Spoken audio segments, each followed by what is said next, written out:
Hello ভিয়াস, আসসালামু আলাইকুম। আমরা ইমুতে কেউ যদি আমাদেরকে ফটো বা ভিডিও সেন্ড করে সেটা অটোমেটিক সেভ হয়ে গ্যালারিতে যায়। এই অপশনটি আমরা কিভাবে অফ করব? এর জন্য প্রথমে ইমু অ্যাপ্লিকেশনটি ওপেন করে নেব। এরপর বাম দিকে যে প্রোফাইল আইকন চিহ্নটি দেখতে পাচ্ছি এখানে ক্লিক করব। ক্লিক করার পর আমরা এখানে দেখেন সেটিংস নামে একটি অপশন আছে। আমরা এই সেটিংসে ক্লিক করব। এরপর এখানে দেখেন চ্যাটস নামে একটি অপশন আছে, আমরা এটাই ক্লিক করব।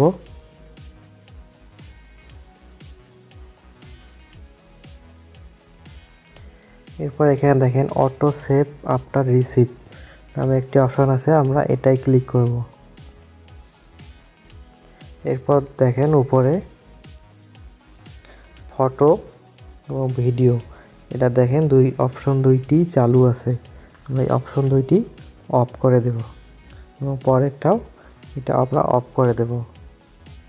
অফ করে দিলে এখন আর আমাদেরকে কেউ যদি ফটো বা ভিডিও সেন্ড করে তাহলে আমাদের এখানে অটো সেভ হবে না, আর অটো সেভ না হলে গ্যালারিতেও যাবে না। আমরা যদি চাই আমরা নিজেরাই সেভ করে গ্যালারিতে নিয়ে নেব। ভিডিওটি যদি আপনাদের কাছে ভালো লেগে থাকে তাহলে আমাদের চ্যানেলটি একটি লাইক, কমেন্ট, শেয়ার এবং সাবস্ক্রাইব করে আমাদের পাশেই থাকবে।